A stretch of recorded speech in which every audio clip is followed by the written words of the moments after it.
መሰለኝ እኔ ያልኩ ያለው እንዴት አድርጎ ነው ይቅር የሚለኝ? እኔ ኃጢአተኛ ከሆነ የኔን ኃጢአት እንዴት አድርጎ ይቅር ሊል ይችላል? እሱ ጻድቅ አምላክ ነው። ጻድቅ አምላክ ንጹህ አምላክ ነው። እንዴት ወደሱ ሊያቀርበኝ ይችላል? እኔ እንዴት ጻድቅ ልሆን እችላለሁ? ሁለተኛው ደግሞ እኔ ኃጢአቴን ዝም ብሎ ይቅር የሚል ከሆነ እውነተኛ ያስብለዋል። አሁን ክፍለ ሀገር ለዳዕዋ በወጣሁበት ከአንድ ክርስቲያን ወገናችን የሆነ ጥያቄ ቀርቦለት በወቅቱ መልስ ሰጥቼው ነበር። እሱ በራሱ የቲክቶክ ገጹ ላይ እንዳልተመለሰለት አድርጎ ገልጾ ነበር መሰለኝ እና አንድ ወንድሜ ሲልክልኝ ነው የሱን ቪዲዮ ሐሳቡ ይበልጥ ግልጽ እንዲሆን ያንኑ ምላሽ መድገም የፈለጋችሁ ወንድሞቼና እህቶቼ አሰላሙ አለይኩም ወራህመቱላሂ ወበረካቱ።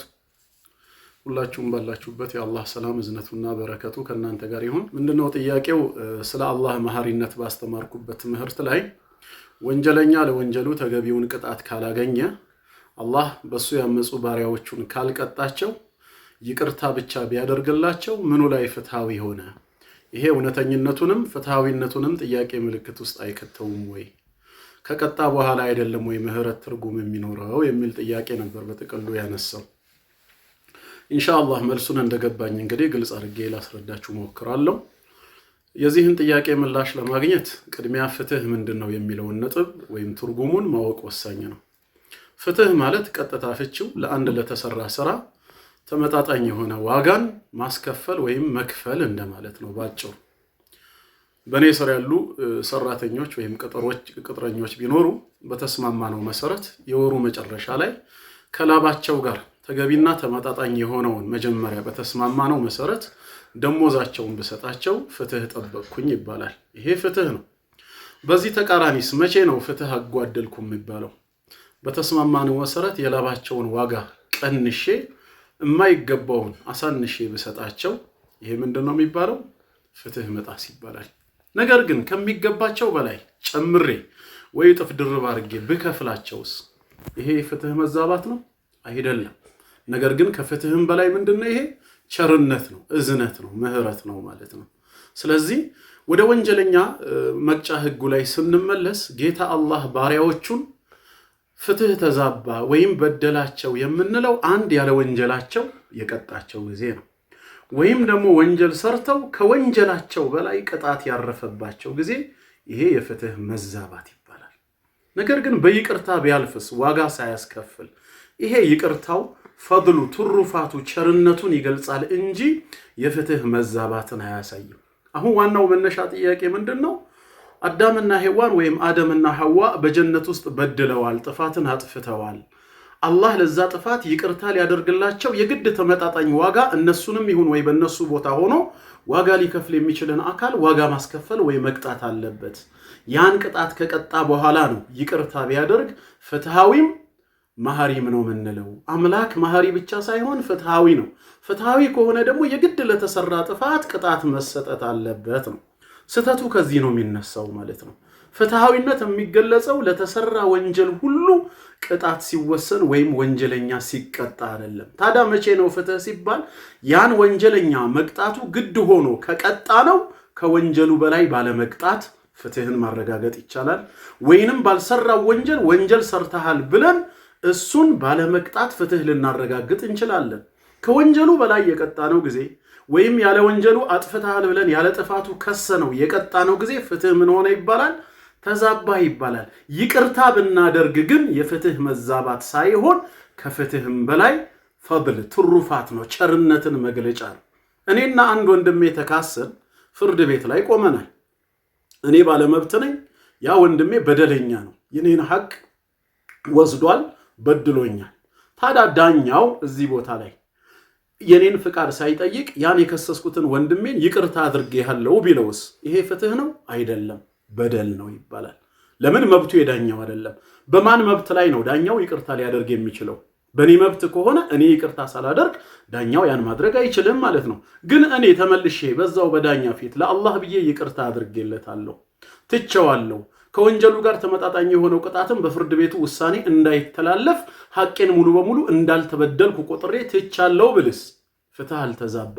ባይሆን ከኔ ምን ተገኘ ከፍትህም በላይ እሱን ማስቀጣትና የፈጸመብኝም በደል እንዲፈጸምበት ከማድረግ አልፌ እንዳይደረግበት ሁሉ ይቅርታ ሁሉ ማድረጌ ምንድነው የሚያሳየው ማለት ነው? ይሄ ቸርነቴን ነው፣ ይቅርታ አድራጊነቴን ነው። ወደ ጌታ አላህም ስንመጣ አላህ ይሄን አድርጉ ዋጅብ ነው፣ ይሄን አታድርጉ ሐራም ነው ብሎ ብዙ ህግ ደንግጓል። ህጉን ችላ ብለን የጣስን ጊዜ ወንጀለኛ ሆነናል። አሁን ጌታችን ምን መብት አለው?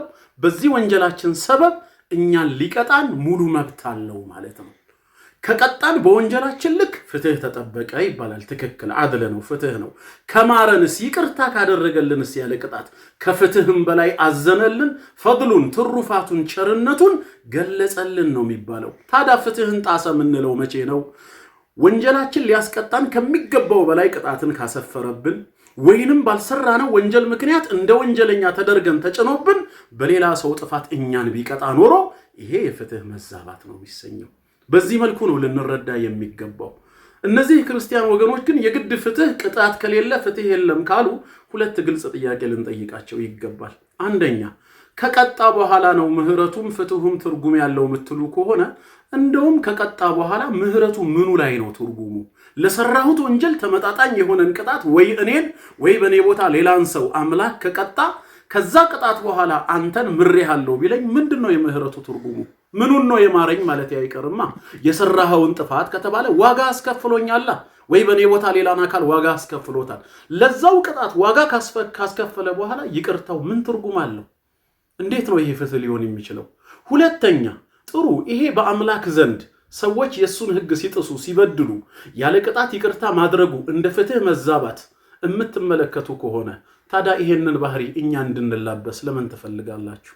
ማለትም ለበደሉ ሰዎች ይቅርታ እናደርግ ዘንድ መጽሐፋችን ያስተምረናል አላችሁ።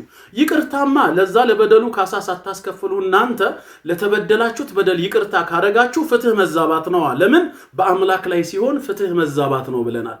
አዳምም ሆነ ዘሮቹ ላጠፉት ጥፋት ዋጋን ሳያስከፍል በቸርነቱ ንስሐ ገብተው ወደሱ ሲመለሱ ይቅርታ አድርጌላችኋለሁ ማለቱ ፍትህ መዛባት ነው ካላችሁ እናንተም ሰው ሲበድላችሁ ያን የበደለውን ሰው ዋጋ ሳታስከፍሉት በሐቃችሁ ጉዳይ ለአላህ ብዬ አፉ ብያለሁ ይቅርታ አድርጌልሃለሁ ብትሉት ፍትህ መዛባት ነው። ፍትህ እንዳይዛባ ሰውየው መቀጣት ካለበት በዚህ ምድር ላይ በሰዎች መካከል ይቅርታ መደራረግ ትርጉም አልባ መሆን አለበት ማለት ነው። ይሄ አይደለም ወይ የሚያስከትለው? ለማንኛውም ሳጠቃልለው እንዳላረዝምባችሁ ጌታ አላህ አደምም ሆነ ዘሮቹ ላጠፉት ጥፋት ምህረቱን ይለግሳቸው ዘንድ ምንድነው ያስቀመጠው የይቅርታ መንገድ ከተባለ እኛ ኃጢያተኛ መሆናችንን ከልብ ማመን፣ ከጌታ አላህ ውጪ ኃጢያትን ይቅር ሊል የሚችል ሊምር የሚችል ማንም እንደሌለ ማረጋገጥና በተሰበረ ልብ ጌታዬ ሆይ አንተ ልትቀጣኝና ልትቆጣብኝ ከወሰንክ ካንተ ቁጣና ቅጣት ማንም ሊያድነኝ ስለማይችል ማረኝ በማለት በንስሐ ባለቀሰ ልብ ወደ አላህ መመለስ ነው። ይሄን ያረግን ጊዜ ወንጀላችን ከምድር እስከ ሰማይ የሞላ ቢሆንም ጌታ አላህ ቅጣትን ሳያስከትል እንዲሁ መማር ይችላል። ካልቀጣህማ ምኑን ፍትሃዊ ሆነ ስትለኝ የቱ ጋር ፍትህ ተዛባ ብዬ ጠይቀሃለሁ። ያለ ወንጀሌ ቀጣሃለሁ አላለኝ። ፍትህ መዛባት ምለው የዛኔ ነው። ወይ ደግሞ መቀጣህ ከወንጀልህ በላይ ነው አላለኝም። ይልቁኑ መቀጣት የነበረብኝን እኔን ትቼዋለሁ በቃ ካለኝስ ቁጣዬና ቅጣቱ ወደ አንተ እንዳይመጣ አግጃለሁ ነው ያለው። ለምን? በራሱ መብት ነው፣ በኔ መብት አይደለም። የሱን መብት ነበር የጣስኩት፣ በድዬ ነበር። ትቼሃለሁ ካለ ጌታዬ ከፍትህ በላይ ይቅርታውን ነው የሚያሳየው። በዚህ መልክ እንድትረዱት ነው። ከዚህ የበለጠ ማብራሪያ የሚያስፈልገው ከሆነ ደግሞ በእነዚህ ወንድሞች ጥያቄ መሰረት ወይም በጥቆማ መሰረት ሰፋ አድርጌ ላቀርበው እችላለሁ።